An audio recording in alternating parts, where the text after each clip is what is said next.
పథకాలు అర్హులకు మాత్రమే అందించడానికి కేంద్ర రాష్ట్ర ప్రభుత్వాలు చర్యలు తీసుకుంటున్నాయి.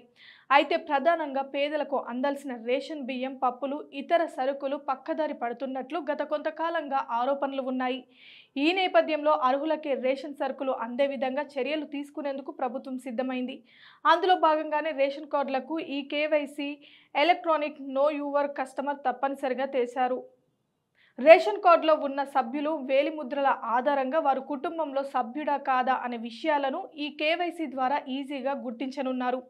ఈ ప్రక్రియ ద్వారా రేషన్ బియ్యం సహా ఇతర సరుకులు అర్హులకు మాత్రమే అందే విధంగా కేంద్ర రాష్ట్ర ప్రభుత్వాలు చర్యలు తీసుకుంటున్నాయి. ఇక రేషన్ కార్డులో ఎంతమంది పేర్లైతే ఉన్నాయో వారందరి ఈ కేవైసీని అధికారులు తప్పనిసరి చేశారు. ఎవరైతే కేవైసీ చేయించుకోరో వారి పేరును రేషన్ కార్డు నుంచి పూర్తిగా తొలగించనున్నారు. అప్పుడు వారికి రేషన్ సరుకులు అందవు. అందుకే రేషన్ కార్డు కలిగిన లబ్ధిదారులు ఖచ్చితంగా ఈ కేవైసీ చేయించుకోవాల్సి ఉంటుంది.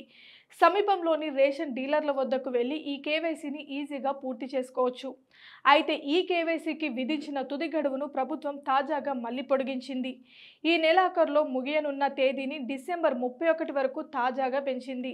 మరోసారి ఈ అవకాశం ఉండే ఛాన్స్ లేని ఈ కేవైసీని పూర్తి చేయడంతో నిర్లక్ష్యం చేసిన లబ్ధిదారులు ఆ తర్వాత రేషన్ పొందలేరని ప్రభుత్వం స్పష్టం చేసింది.